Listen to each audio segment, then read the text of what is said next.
Hello students, हम solid state के ऊपर यहाँ पर बात करते हैं प्लस टू क्लास के लिए।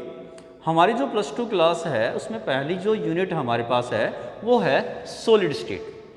हमने प्लस वन क्लास में स्टेट ऑफ मैटर के बारे में पढ़ा है। स्टेट ऑफ मैटर वहाँ पर हम बात करते हैं सॉलिड, लिक्विड और गैस।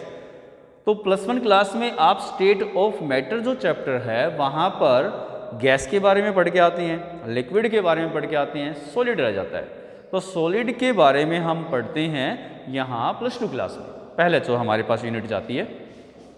तो आपने प्लस वन क्लास में सॉलिड की डेफिनेशन पढ़ी होगी, सॉलिड क्या होते हैं। सॉलिड के ऊपर हम बात करें तो सॉलिड जिन the state of matter which have the fix volume and fix shape, हम उन्हें क्या कहते हैं, सॉलिड कहते हैं। तो सॉलिड के अंदर शेप भी फिक्स है, वॉल्यूम भी फिक्स है। अब इनकी प्रॉपर्टियों के ऊपर बात करें तो जो सॉलिड होते हैं हम उन्हें कैसे बांटते हैं। तो सॉलिड को हम यहाँ पर दो रूपों में बांटते हैं। सॉलिड नंबर एक क्रिस्टलाइन और दूसरे होते हैं अमोर्फियस। क्रिस्टलाइन सॉलिड और अमोर्फियस सॉलिड। हम क्रिस्टलाइन सॉलिड किन्हें कहते हैं? क्रिस्टलाइन सॉलिड के ऊपर बात करें तो क्रिस्टलाइन सॉलिड वे सॉलिड होते हैं जिनके अंदर जो पार्टिकल्स, मॉलिक्यूल्स या फिर एटम एक रेगुलर अरेंजमेंट में होते हैं, बिल्कुल सीधी लाइन में अरेंजमेंट होते हैं। इस प्रकार से यहाँ पर चाहे आप इधर से देखें चाहे आप इस एंगल से देखें, यहाँ पर क्या होगा, एटम या पार्टिकल्स क्या होंगे, एक रेगुलर पैटर्न में पाए जाते हैं। तो रेगुलर पैटर्न वाले को हम क्या कहते हैं, क्रिस्टलाइन सॉलिड कहते हैं यहाँ पर। अब बात करें अमोर्फियस सॉलिड क्या होते हैं। अमोर्फियस सॉलिड हम उन सॉलिड्स को कहते हैं जहां पर एटम या फिर पार्टिकल जो होते हैं वो रेगुलर अरेंजमेंट में ना हो, रेगुलर गैप में ना हो। जैसे कि एग्जांपल लेते हैं तो यहाँ पर एक एटम आया, दो एटम आया, फिर देखो कितनी दूर में एटम गया, फिर नज़दीक आ गया, फिर दूर। तो देखें यहाँ पर अरेंजमेंट देखें, कभी दूर है, क्लोज है, तो जो पैटर्न है वो रेगुलर नहीं रहा है। अगले में देखें यहाँ पर दूर है, किसी में नज़दीक है, दूर, नज़दीक आ गया, नज़दीक। तो एक रेगुलर पैटर्न यहाँ एटम्स का नहीं मिल रहा है, रेगुलर पैटर्न नहीं मिल रहा है। तो हम उन्हें क्या कहेंगे, हम उन्हें अमोर्फियस अरेंजमेंट कहेंगे या अमोर्फियस सॉलिड कहेंगे। अब क्रिस्टलाइन सॉलिड के एग्जाम्पल हम बात करें तो इसमें याद रखें कि कोई भी आयनिक कंपाउंड है ना वो क्रिस्टलाइन सॉलिड में रहता है। अगर जो ऑर्गेनिक कंपाउंडों की बात करें तो ऑर्गेनिक कंपाउंडों में जो बेंजीन के डेरिवेटिव्स होते हैं वो हमारे क्रिस्टलाइन में आते हैं। और जो हमारे कार्बन की जो स्टेट चेनें होती हैं वो चाहे एल्कीन हो, चाहे एल्कीन हो, चाहे एल्काइन, वो किस में जाते हैं, वो हमारे पास अमोर्फियस कंडीशन में जाते हैं। आगे हम बात करते हैं अमोर्फियस और क्रिस्टलाइन की प्रॉपर्टियों के बारे में। अमोर्फियस और क्रिस्टलाइन की प्रॉपर्टियों में तो क्रिस्टलाइन में हमने बात की है कि यहाँ पर एक रेगुलर गैप के साथ में अगर एटम है, रेगुलर गैप, रेगुलर पैटर्न के हिसाब से अगर एटम है तो हम उन्हें क्रिस्टलाइन कह रहे हैं। तो मतलब एटम एक इक्वल डिस्टेंस में है तो उसका मतलब उसके अंदर हीट जो ट्रांसफ़र होगी वो समान होगी अलग डायरेक्शन के अंदर, सभी डायरेक्शन में। अगर उसे काटें तो वो बिल्कुल क्लीन क्लीवेज में कटेगा क्योंकि एटम एक रेगुलर पैटर्न में है। अगर हम क्रिस्टलाइन की बात करें तो क्रिस्टलाइन में एटम मिलेगा एक रेगुलर पैटर्न में, एटम मिलेगा एक रेगुलर पैटर्न में। तो रेगुलर पैटर्न के हिसाब से चाहे आप इसे ऐसे काटें, चाहे इसे ऐसे काटें, चाहे आप इसे ऐसे काटें, आप ये देखेंगे बिल्कुल एक सीधी लाइन यहाँ पर मिल रही है। मतलब क्रिस्टलाइन को कट करने से एक रेगुलर पैटर्न, क्लीन क्लीवेज हमें मिलता है। मगर अमोर्फियस में हम बात करें तो क्या आपको रेगुलर पैटर्न मिल रहा है? यहाँ हमें रेगुलर पैटर्न नहीं मिलता है क्योंकि एटम्स के बीच में जो गैप है कहीं ज़्यादा है कहीं कम है। और अगर हम हीट की बात करें तो यहाँ पर जो हीट ट्रांसफ़र होगी वो अलग अलग डायरेक्शन में वो अलग अलग होगी। तो इसके लिए हम बात करें जो क्रिस्टलाइन का जो मेल्टिंग पॉइंट होता है वो शार्प होता है और अमोर्फियस का जो मेल्टिंग पॉइंट है वो शार्प नहीं है। इसकी वजह हमने बात की है कि भाई इनका स्ट्रक्चर, अगर यहाँ पर इक्वल गैप है तो मेल्टिंग पॉइंट क्या होगा, शार्प होना चाहिए। अगर गैप इक्वल नहीं है तो किसी में हीट ज़्यादा ट्रांसफ़र होगी, किसी डायरेक्शन में हीट कम ट्रांसफ़र होगी, जिसकी वजह से क्या होगा, जिसकी वजह से जो अमोर्फियस के अंदर क्या होगा, इनका जो मेल्टिंग पॉइंट क्या होना चाहिए वो शार्प नहीं आएगा, वो एक रेंज में पाया जाएगा। जैसे कि हम बात करें अगर हम क्रिस्टलाइन सब्सटेंसों की बात करें तो हमें एग्जाम्पल के अंदर क्या दिया गया है, अगर इनका मेल्टिंग पॉइंट 130 डिग्री सेल्सियस है तो मतलब ये बिल्कुल एग्जैक्ट 130 डिग्री सेल्सियस पे ही क्या होंगे, मेल्ट होंगे। मगर अमोर्फियस में बात करें, अगर इनका 130 डिग्री सेल्सियस अगर मेल्टिंग पॉइंट दिया गया है तो ये 130 डिग्री सेल्सियस पर नहीं मेल्ट होंगे, इससे थोड़े से पहले होंगे। मान लीजिए 127 पर आसपास मेल्ट होने लग गए हैं, लगभग 133-34 के आसपास तक पिघलते हुए चले जाएंगे, तो दे does not have the fix melting point. तो यहाँ पर आगे हम बात करें, क्रिस्टलाइन जो होती हैं वो एक अलग प्रॉपर्टी दिखाती हैं जिन्हें हम कहते हैं एनाइसोट्रोपिक प्रॉपर्टी। एनाइसोट्रोपिक प्रॉपर्टी क्या होती है, क्रिस्टलाइन सब्सटेंसों के द्वारा दिखाई जाने वाली प्रॉपर्टी है एनाइसोट्रोपिक। जो कुछ प्रॉपर्टियां जो होती है वो क्या होती है, अलग अलग डायरेक्शन में उनकी वैल्यू क्या मिलेगी, अलग मिलती हैं। ऐसी प्रॉपर्टियों को हम क्या कहते हैं, एनाइसोट्रोपिक प्रॉपर्टी कहते हैं। Anisotropic property are shown by the crystalline substances. अब अमोर्फियस की बात करें तो अमोर्फियस जो प्रॉपर्टी दिखाते हैं वो आइसोट्रोपिक प्रॉपर्टी दिखाते हैं। आइसोट्रोपिक प्रॉपर्टी कौन सी होती हैं, यानी जो अमोर्फियस सब्सटेंस होती हैं कुछ प्रॉपर्टियों की जो वैल्यू है वो अलग अलग डायरेक्शन में क्या मिलेगी, सेम मिलेगी। तो उन प्रॉपर्टियों को हम क्या कह रहे हैं, उन प्रॉपर्टियों को हम आइसोट्रोपिक प्रॉपर्टी कहते हैं। जैसे कि रिफ्रैक्टिव इंडेक्स जो हो गई है वो हमारे पास इलेक्ट्रिकल कंडक्टिविटी हो गई है, ये हमारे पास आइसोट्रोपिक है। अमोर्फियस के केस में अलग अलग डायरेक्शन में इनकी वैल्यू हमें क्या मिलती है, सेम मिलती है। तो आइसोट्रोपिक प्रॉपर्टी किनके द्वारा दिखाएगी, अमोर्फियस सॉलिड्स के द्वारा दिखाएगी। आगे हम बात करते हैं, यहाँ पर जो हमारा आगे टॉपिक रहता है क्रिस्टलाइन के ऊपर बात करते हैं। क्रिस्टलाइन सब्सटेंसों के अंदर हम बात करें, हम इन्हें किन किन रूपों में बांटें। Type of crystalline solid, type of crystalline solid, crystalline solid के टाइप।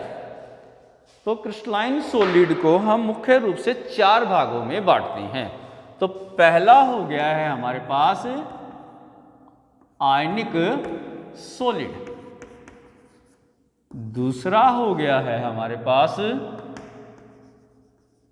मॉलिक्यूलर सॉलिड, तीसरा हो गया है हमारे पास कोवलेंट या फिर नेटवर्क सॉलिड, और चौथा हो गया है हमारे पास मेटेलिक सॉलिड। तो सबसे पहले पार्ट के ऊपर बात करते हैं, आयनिक सॉलिड कौन से होते हैं। तो इसमें याद रखें, एग्जांपल लेते हैं, जैसे कि हमारे पास हो गया NaCl। आपने देखा होगा इसमें Na पॉजिटिव और Cl नेगेटिव होता है। मतलब आयनिक सॉलिड ऐसे सॉलिड होते हैं जिनके अंदर कंस्टिट्यूएंट जो पार्टिकल होते हैं वो कैटायन और एनायन होते हैं। कैटायन जुड़ा हुआ है एनायन से, मतलब सभी आयनिक कंपाउंड क्रिस्टलाइन सॉलिड होंगे।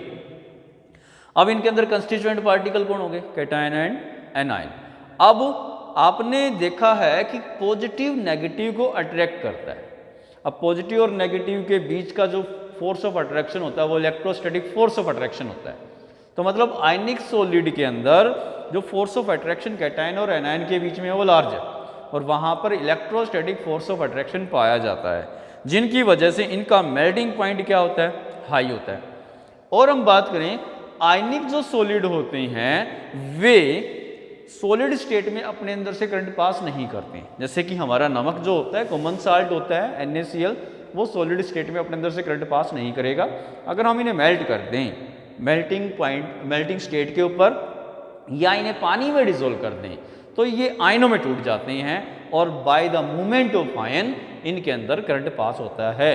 यानी मेल्टिंग स्टेज के ऊपर, मोल्टन स्टेट पे और एक्वस स्टेट में ये अपने अंदर से करंट पास करती हैं। अब दूसरे हमारे पास जाते हैं मॉलिक्यूलर सॉलिड।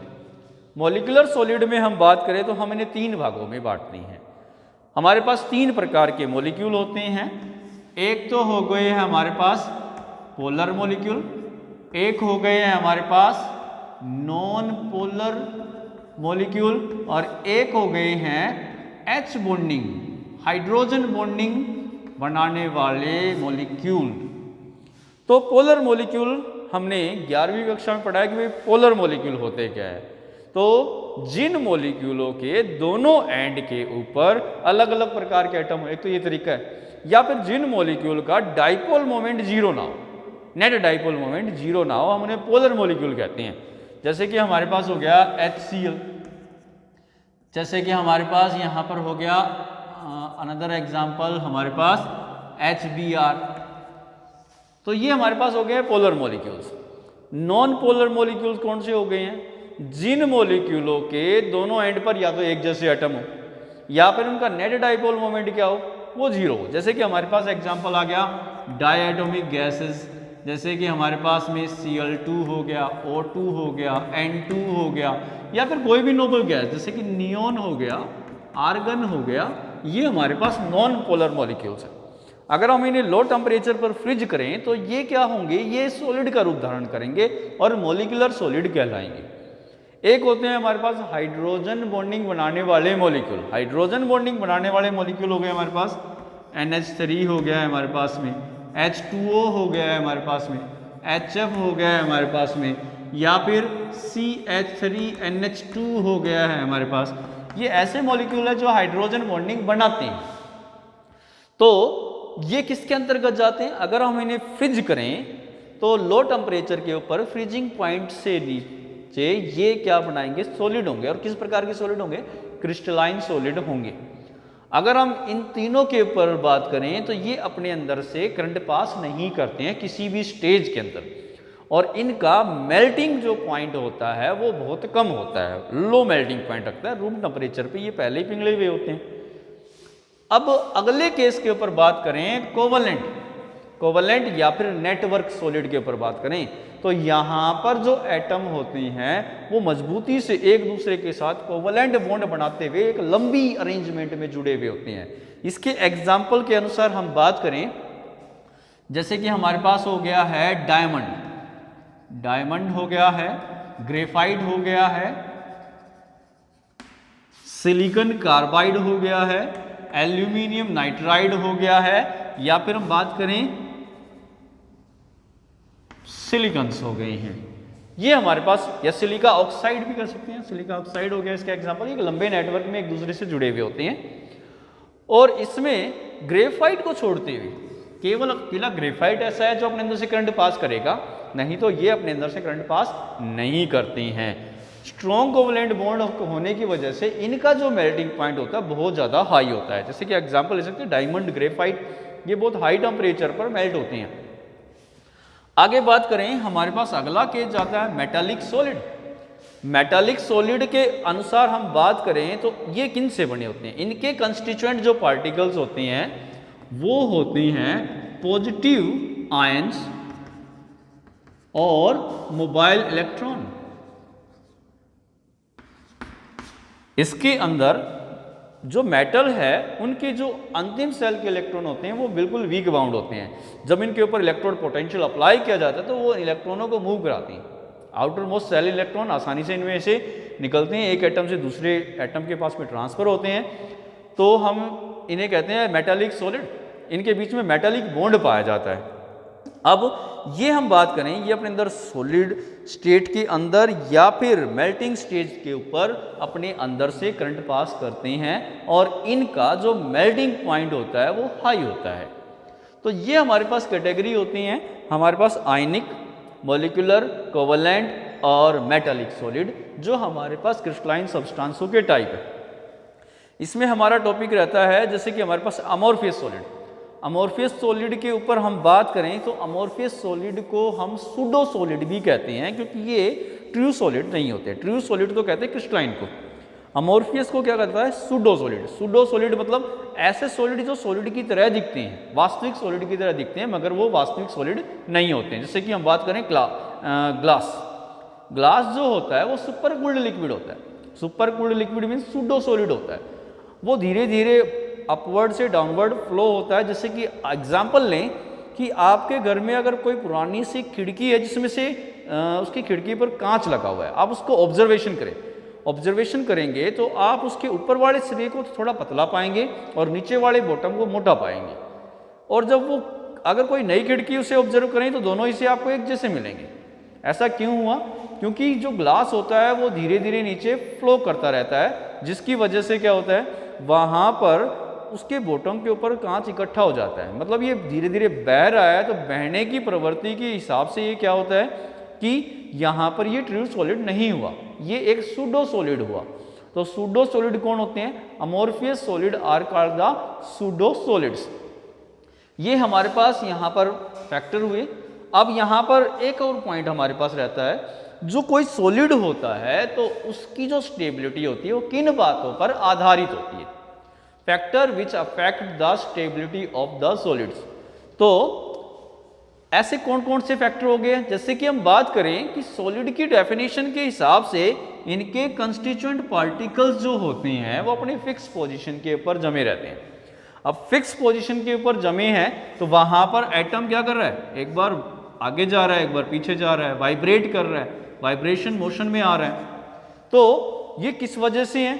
अब इन दोनों एटमों के बीच में जितना ज्यादा फोर्स ऑफ अट्रैक्शन होगा तो इसका मतलब ये दोनों एक दूसरे को हेल्ड रखेंगे, पकड़े रखेंगे। इसका मतलब जितना ज्यादा फोर्स ऑफ अट्रैक्शन होगा इन दोनों एटमों के बीच में, उतना ज्यादा सॉलिड की क्या होगी, स्टेबिलिटी होगी। और दूसरी बात, अगर इन्वायरमेंट से एनर्जी मिल रही है, इन्वायरमेंट से जो एनर्जी मिल रही है हम उसे कह रहे हैं थर्मल एनर्जी। इन्वायरमेंट से जितनी ज़्यादा एनर्जी मिलेगी तो इसके बॉन्ड के टूटने के चांसेस उतने बढ़ जाएंगे, क्योंकि जितनी ज़्यादा इन्वायरमेंट से एनर्जी मिलेगी एटम उतनी तेज़ी से वाइब्रेट करेगा, जितनी तेज़ी से वाइब्रेट करेगा ये एक दूसरे से दूर जाएंगे। ये दोनों एक दूसरे से दूर जाएंगे तो मतलब बॉन्डिंग टूटेगी। तो इसका मतलब दूसरा फैक्टर हुआ थर्मल एनर्जी। जितनी ज़्यादा हमारे पास थर्मल एनर्जी होगी उतनी ही कम यहाँ पर क्या होगा, स्टेबिलिटी होगी।